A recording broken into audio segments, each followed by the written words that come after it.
Hola, bienvenidos a este espacio de Dinero en Semana TV. Soy Carlos Enrique Rodríguez, subdirector de Semana.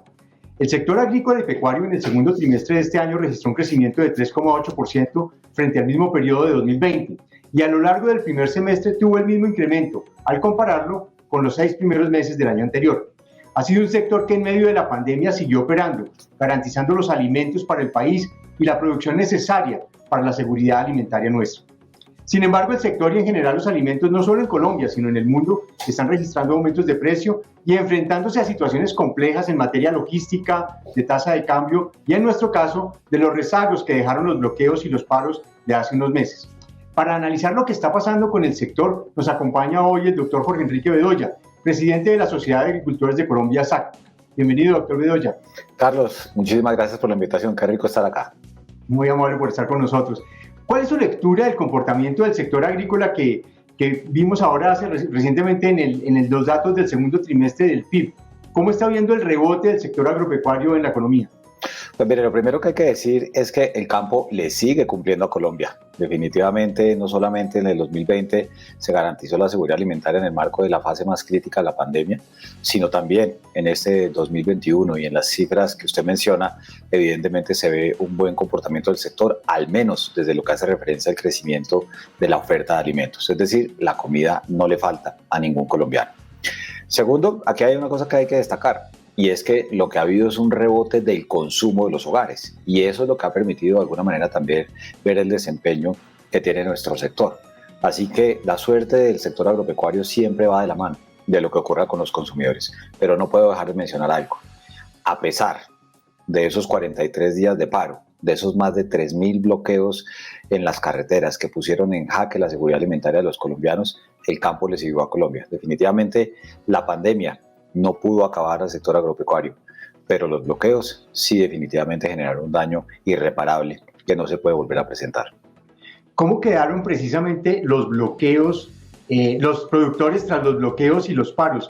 Y algunos sectores específicos que sufrieron mucho más que algunos otros, como el avícola o el café.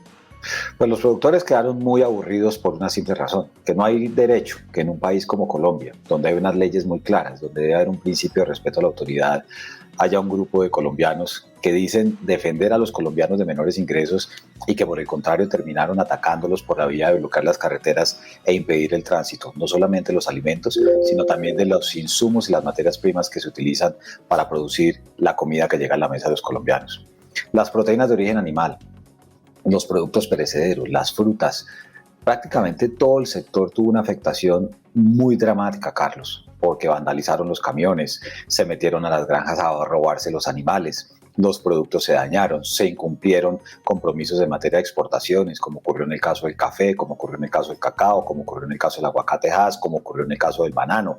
Y por supuesto, se murieron millones de animales que afectaron la capacidad de producción y que hoy, como en el caso del huevo, seguimos viendo una reducción en la oferta generada por esos bloqueos que seguramente tomará hasta el primer semestre del año 2022 en volver a regularizarse.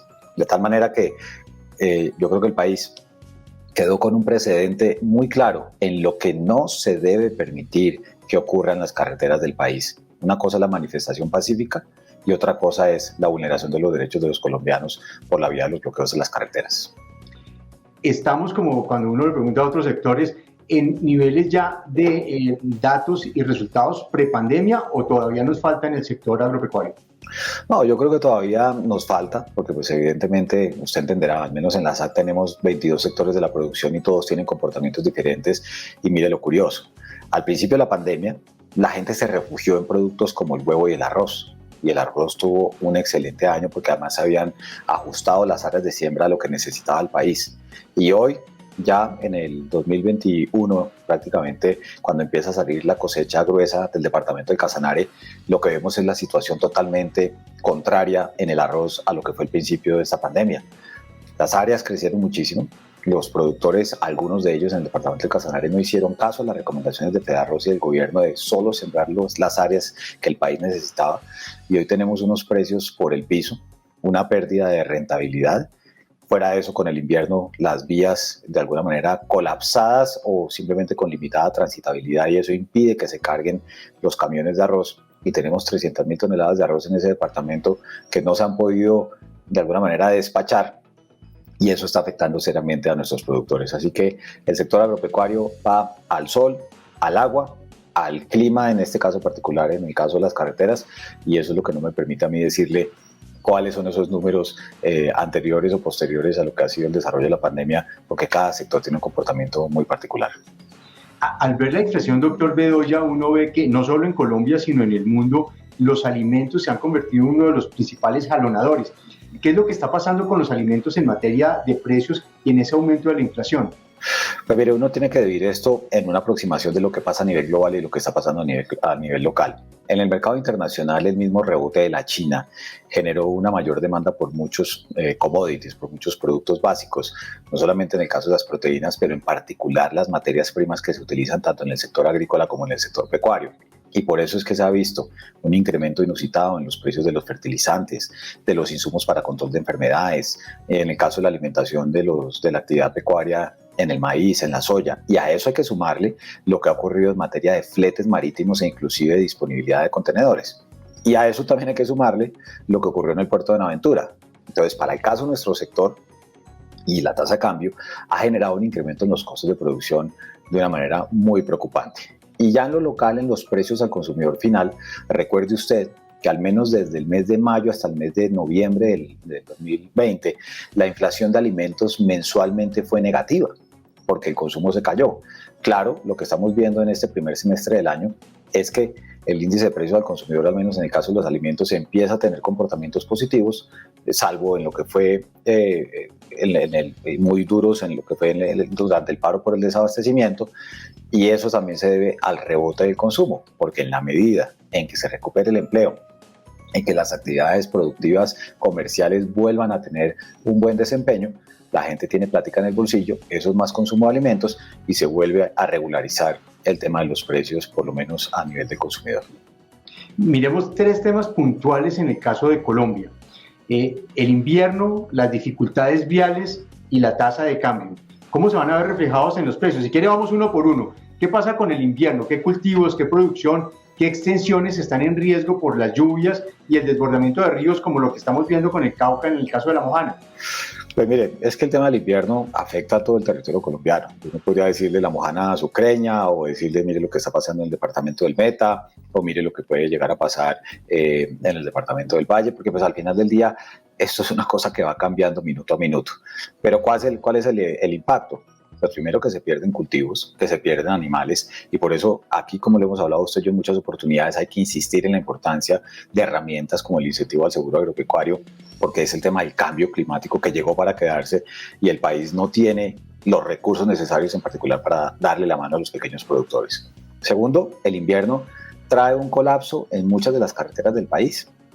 Y no solamente las vías principales. Mire el ejemplo del kilómetro 58 en la vía que conduce a los llanos orientales desde aquí, desde la ciudad de Bogotá, sino las carreteras alternas. Una de ellas, la banca, se fue y se dice por parte del gobierno nacional que podría durar 10 días cerrada. Ya han venido haciendo las labores de limpieza, pero eso genera incremento en fletes, genera la incertidumbre del productor que puede cargar la comida o sus insumos para llevarlos, y eso obviamente es un dolor de cabeza. Y las vías terciarias, que como usted y yo lo sabemos, el país tiene un déficit histórico. Eso no es un problema de este gobierno en materia de carreteras. Tramos que pueden demorarse una hora, pueden demorarse ahora cuando hay deslizamientos o simplemente cuando las vías terciarias quedan totalmente enlodadas, 3 horas, 4 horas, 5 horas, y eso que genera más costos para los productores, la posibilidad que los productos perecederos se dañen por el movimiento de los camiones, y un dolor de cabeza que pareciera no terminar. Por eso nosotros vemos con buenos ojos que el gobierno del presidente Duque ha sido el gobierno que tal vez en menos años le ha dado recursos para construcción de vías terciarias a la administración, en este caso al INVÍAS, pero lo importante es que se ejecuten los recursos, porque sí nos preocupa que se va a acabar el gobierno, está la plática, pero lo que necesita ver la gente es la placa huella, porque eso también brinda esperanza y le brinda una ayuda a los niños, a las niñas que tienen que ir a sus colegios, a la llegada del resto del Estado y al desarrollo del comercio. Porque ¿quién se va a meter en un municipio cuando simplemente la carretera está totalmente destrozada por el invierno? Así que este tema del invierno tiene muchas connotaciones y muchos impactos que pueden afectar, por supuesto, nivel de costos, nivel de precios, pero dependerá de la magnitud a nivel nacional. Usted mencionó ahora el tema de las carreteras y quiero detenerme ahí un poco, el tema de las dificultades viales. La historia de la vía al llano es un verdadero déjà vu. Eso es recurrente y recurrente y parece que uno estuviera repitiendo la misma historia permanentemente. ¿Qué es lo que está pasando realmente con la vía al llano, con esa gran despensa que tiene Bogotá y el centro del país para alimentarse y para poder acceder a productos? Pues mire, es muy lamentable, ¿no? Porque es que todo el mundo habla de la despensa agropecuaria de Colombia, la altillanura, y la carretera cada rato tiene ese problema. Y esto no es un asunto de responsabilidad de la ministra Ángela María, ¿no? Eso es un problema histórico. Es que cuántas décadas no lleva esa vía con esa dificultad y las dos vías alternas. Entonces, yo invito a quienes ven este programa, que la mayoría serán consumidores, a que se pongan en los zapatos del productor de cerdo, que tiene que decidir mandar la carne de cerdo en su camión refrigerado o en su tractomula refrigerada, y que si ve que la vía se puede cerrar, pues entonces le toca coger una vía alterna que se demora el doble o el triple de tiempo, o simplemente que esa vía no admite carga de más de 32 toneladas. O simplemente el productor de frutas, que entonces ve que la vía puede estar cerrada 3 o 4 horas. No se le puede convertir a los colombianos, y en particular a las autoridades, en que sí, el dolor de cabeza de tener un retraso porque hubo un derrumbe, porque es que el tren logístico en el caso de los alimentos es muy importante.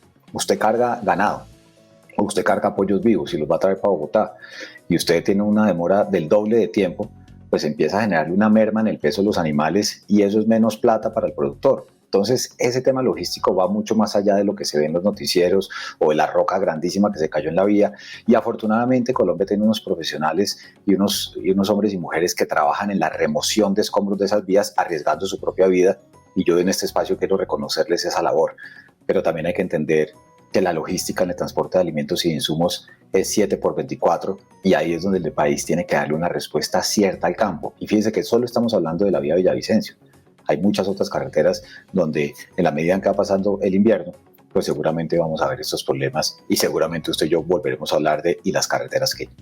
Solo para dimensionar, doctor Bedoya, ¿cuál es la importancia de esa despensa que tenemos en los llanos frente a un mercado, por ejemplo, como el de Bogotá? Aquí, ¿cuánto llega en tema de alimentos diariamente para ver la importancia y la dimensión de lo que estamos hablando?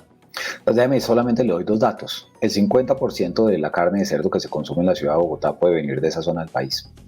Son más de 1.200 toneladas semanales de carne de cerdo, entre animales y carne ya refrigerada, que viene de esa zona de la ciudad de Bogotá. Y en el caso del pollo, son más de 1.300 toneladas semanales también. A eso súmele las frutas, a eso súmele algunos temas de hortalizas, a eso súmele el ganado en pie que viene a los frigoríficos a la entrada de la ciudad de Bogotá. Y a eso súmele los insumos que de Bogotá tienen que ir a esa zona del país. Entonces, ahí hay un tema de marca mayor que evidentemente el Estado, ya ni siquiera es el gobierno, debe brindar una respuesta. Porque también pensémoslo de manera proactiva, o más bien hacia adelante. A este gobierno le queda menos de un año. ¿Qué va a hacer el próximo gobierno? No solamente con la vía principal, con las 2 carreteras alternas, porque el día que se cierre esa vía, toca irse por otro. O es como nos pasa cuando los indígenas bloquean la Panamericana. Usted deja desconectado al departamento del Valle con Cauca y Nariño, y entonces solo hay una carretera alterna, que también es más que una carretera, pareciera a veces que es una trocha, sobre todo cuando viene el invierno, y eso dificulta también el transporte de alimentos desde Nariño, Cauca, hacia el centro del país, pero también lo que viene del eje cafetero Valle hacia ciudades como Popayán y Pasto.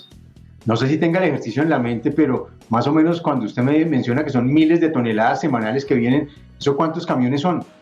Pues mire, una sola empresa de cerdo está moviendo más de 17 tractocamiones de manera permanente para traer la carne de cerdo a Bogotá. Pero entonces el consumidor dirá, bueno, 17 camiones, pero como es carga especializada, porque es transporte refrigerado, el camión viene con el cerdo, lo deja en Bogotá y tiene que devolverse vacío a volver a cargar. Entonces usted se imagina, hoy en la carretera principal se puede demorar 3, 4 horas, pongámoslo como un promedio, y se tiene que ir por una de las alternas y puede pasar a 12, 18, 24 horas. ¿Qué negocio le aguanta por el lado de los fletes o simplemente por el lado de lo que puede ser la merma del producto? Y mire lo que está pasando en el caso del arroz. Hoy no hay camiones para recoger el arroz en el Casanare suficiente frente a lo que se necesita. ¿Por qué? Porque los conductores de los camiones dicen, no, hombre, hay una vía que es una de las alternas que está cerrada, yo no voy con nada cargado para ir a cargar allá. Y tampoco sé si pueda volver, porque pues si la vía con el invierno se cierra, entonces hay 300.000 toneladas de arroz en el Casanare, como lo ha dicho el presidente de Fedarroz, que no han podido tener salida. Esos son los dramas que día a día tienen los cientos de miles de productores de alimentos que tiene nuestro país. Usted mencionó ahora que estábamos hablando solo de la vía al llano, pero ¿hay alguna otra vía en el país tan importante y emblemática como la vía al llano que esté en condiciones de dificultad y que se vuelva un cuello de botella en materia logística y de transporte? Pues mire, el caso de la Panamericana indudablemente lo es. La vía que conecta Buenaventura con Lobo Guerrero, fíjese lo que nos pasó en los bloqueos o también cuando se presentan problemas en invierno, algunas vías del departamento de Antioquia, digamos, tampoco va a decir que todo el país tiene esa problemática, pero es que también depende de los problemas que se estén generando con el invierno o con los temas de la protesta cuando tiene estos hechos de vandalismo, de bloqueos. Pero indudablemente la carretera que conecta a la altillanura con el centro del país, pues indudablemente es de las más emblemáticas y más importantes y más frágiles, como lo hemos visto todos los colombianos en los últimos días. En el tema de infraestructura, doctor Bedoya, usted menciona muy bien el tema de las vías terciarias y siempre hemos hablado y la pregunta hoy es ¿de dónde pueden salir recursos para atender esas vías terciarias cuando ve uno que el gobierno nacional pues está golpeado, los gobiernos locales también? Y en algún momento en Fedesarrollo lanzaron una propuesta de utilizar parte de las regalías, pero de corto plazo y ya para, además que eso usted mata como 3 pájaros de un tiro, activa el crecimiento de la economía, le da más infraestructura a las regiones y puede convertirse en una fuente de empleo para esas zonas del país. ¿Usted ve viable que podamos utilizar regalías en el corto plazo para este tema? Bueno, en medio de un tema electoral. No, claro que sí. De hecho, mire, como lo dije anteriormente, esta administración, la del presidente Iván Duque, es la que más recursos ha dado de presupuesto nacional para las vías terciarias. El tema es ejecutar. Pero el gobierno de Duque y el Congreso de la República, usted recordará, sacaron la ley de regalías. Y en esa ley de regalías buscamos con el Congreso y también con el gobierno que se incrementara el porcentaje de la bolsa de asignación regional que se puede destinar para obras de infraestructura, donde también están las vías terciarias en zonas rurales. Entonces, ¿cuál es el llamado que yo le he hecho a la Federación Nacional de Departamentos, que vienen haciendo unos foros bien importantes sobre todos estos temas? Y es, gobernadores, utilicen la bolsa de asignación regional para la construcción de las placahuellas. Porque usted habla con el ministro de Agricultura y ¿dónde va? Antes que hablarle de los temas de agricultura, le dice, ministro, la carretera. Y ahí hay una plata importante que se puede llegar a utilizar. Entonces ya es un tema de voluntades, de presentar los proyectos y que la plática no se pierda y por el contrario que se vea. Para su audiencia, nosotros tenemos más de 40 millones de hectáreas de frontera agrícola. Para esos 40 millones de frontera agrícola tenemos 175.000 kilómetros de vías terciarias, de los cuales solamente el 10% está en buen estado. Esto no se va a resolver en 4 años, pero por eso la ley de regalías y lo que se convierta ojalá en una política de Estado permitiría que el campo empiece a recuperar competitividad si es que las carreteras terciarias se van construyendo. La última pregunta del sector de transporte, porque parece que nos hemos concentrado no en el sector agrícola, sino en el sector de transporte. El tema de que se está reviviendo ahora y hay una discusión ahí que está, yo no sé hasta qué punto va a tomar algún tipo de tracción, es el tema de la tabla de fletes. Algunos están hablando de que se está reactivando, de que el tema de los fletes va a ser mucho más complicado de lo que estamos viendo. Desde el sector agrícola, ¿cómo lo están viendo? Pues mire, eso siempre ha sido un dolor de cabeza, porque la tabla de fletes nunca se cumplía por un tema de oferta y demanda. Porque usted vaya y hable con los conductores de los camiones en Buenaventura. Llegan los buques cargados y hay un exceso de demanda de buques. ¿Y cuál tabla de fletes? Entonces, y viene después de esa discusión de la tabla de fletes, la renovación del parque automotor. Porque aquí lo que se necesita también es tener competitividad para que los costos de transporte y la rentabilidad del conductor del camión, que son unos héroes porque transportan la comida a todos los colombianos, realmente sea viable. Yo creo que ese exceso de regulación hay que mirarlo con mucho cuidado porque nada más de oferta y demanda que el mercado de fletes. Y hoy lo estamos viendo no solamente en los fletes terrestres, sino también en los fletes marítimos, donde nosotros no tenemos nada que hacer. Somos tomadores de costo de fletes y obviamente en un país que tiene tanta carga que se moviliza por los puertos, pues es un doble flete que termina afectando a los importadores o a quienes necesitan las materias primas importadas. Miremos ahora el tercer tema al que le planteé y es el tema del dólar. ¿Cómo está viendo el tema del dólar? Hemos llegado a tocar el techo de los 4.000, esa frontera invisible de los 4.000 pesos, se ha estabilizado en las últimas semanas, pero un poco cuál es el riesgo que ustedes ven en materia de precio de dólar, sobre todo para insumos y materias primas. Bueno, como usted sabe, nosotros en el caso del dólar tenemos las dos caras de la moneda. Los exportadores, pues felices cuando hay una devaluación, y el San Benito para los importadores.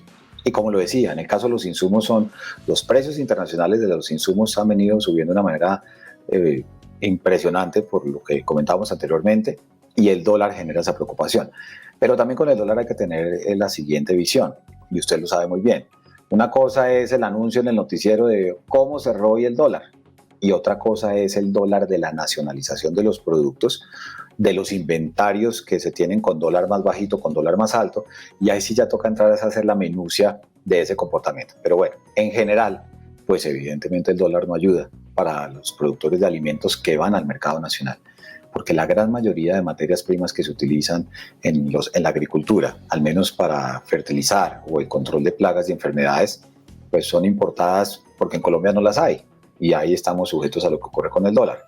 Y en el caso de las materias primas que se utilizan para alimentación animal, pues también son importadas. ¿Quiénes deberían estar muy felices por el dólar? Seguramente los productores locales de maíz, los productores de soya, porque si sube el costo de importación, pues a ellos también les sube el precio y pueden ver mejor sus cosechas, pero también tienen el problema de los insumos, de tal manera que, y como el dólar pues no se puede controlar, qué bueno sería tener esos programas de coberturas cambiarias, pero difícil llegarle con eso a los pequeños productores para que puedan manejar esas situaciones que evidentemente juegan, por lo menos desde el punto de vista del costo, le hacen la vida un poquito más complicada a nuestros productores que venden en pesos.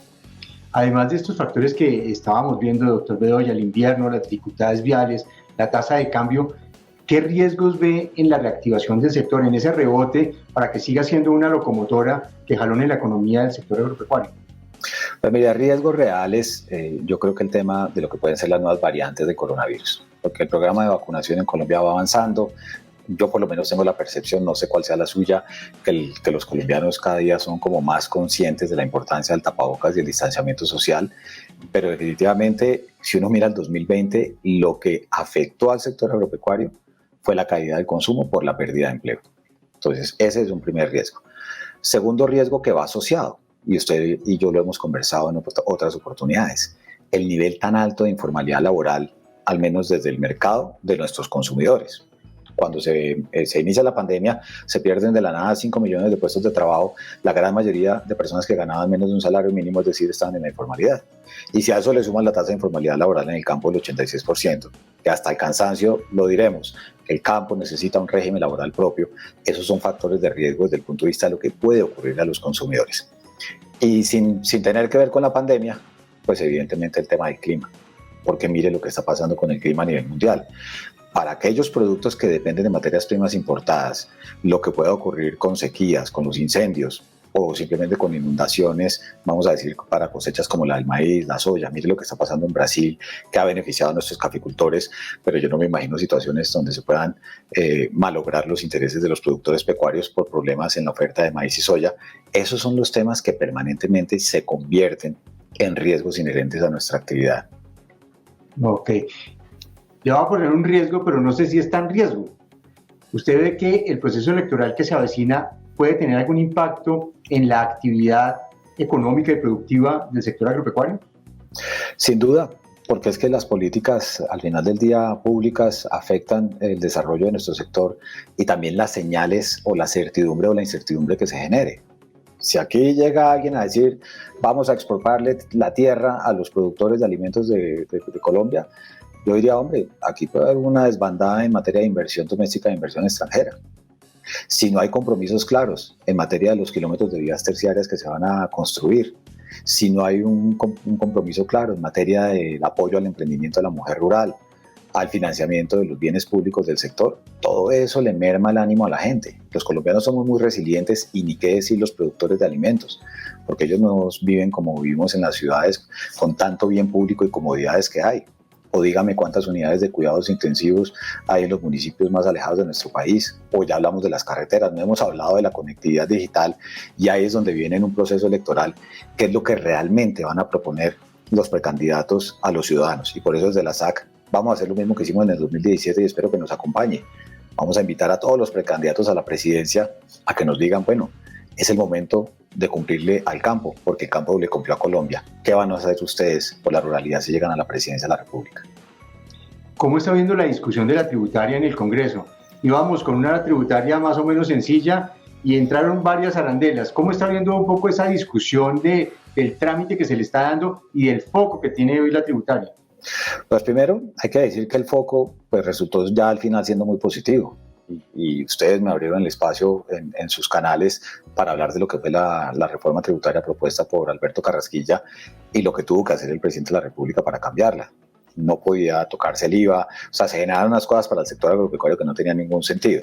Afortunadamente el mismo presidente decidió retirarla, dio la instrucción de cómo debería ser y en las conversaciones que tuvimos con el ministro Restrepo y con los integrantes del Congreso quedó claro, uno, no se toca el IVA, tampoco se mete el impoconsumo a los insumos para control de enfermedades y tampoco para los empaques que se utilizan en el sector de la producción de alimentos. Eso es un tema muy positivo. Dos, la reforma la pagan los que más ganan. Y tres, tiene un enfoque social. Entonces, el paquete que entra al Congreso es positivo, es una reforma, llamémoslo no minimalista, pero sí muy racional desde el punto de vista del monto y el número de los artículos, pero llegamos a esa gran cantidad de proposiciones. Yo creo que ya después de lo que ha venido ocurriendo, el ministro Restrepo ha sido muy hábil en buscar mantener esos consejos y que no le vayan a colgar tantas arandelas a la reforma. Pero para nosotros, digamos desde la parte rural, lo importante es que se mantenga ese texto original y ese llamado también que le hacemos al Congreso de la República, porque pues la plata se necesita para los programas sociales, pero también hay que enviar una señal clara de estabilidad jurídica, por lo menos en materia tributaria, para todos los contribuyentes y en el caso nuestro, pero para los productores de comida. El sector empresarial y productivo ha hablado de una reforma, llamémoslo así, de corto plazo. Esta fue la salida a las necesidades que teníamos frente a lo que había presentado el exministro Alberto Carrasquilla. Sin embargo, esto es un tema más temporal que definitivo frente a las necesidades que tiene el país y frente a darle competitividad al sector empresarial. ¿Cómo ve usted el escenario de una nueva reforma tributaria? Seguramente no con este gobierno, pero con el próximo gobierno, ¿en qué tiempos y cómo van a ser esos momentos?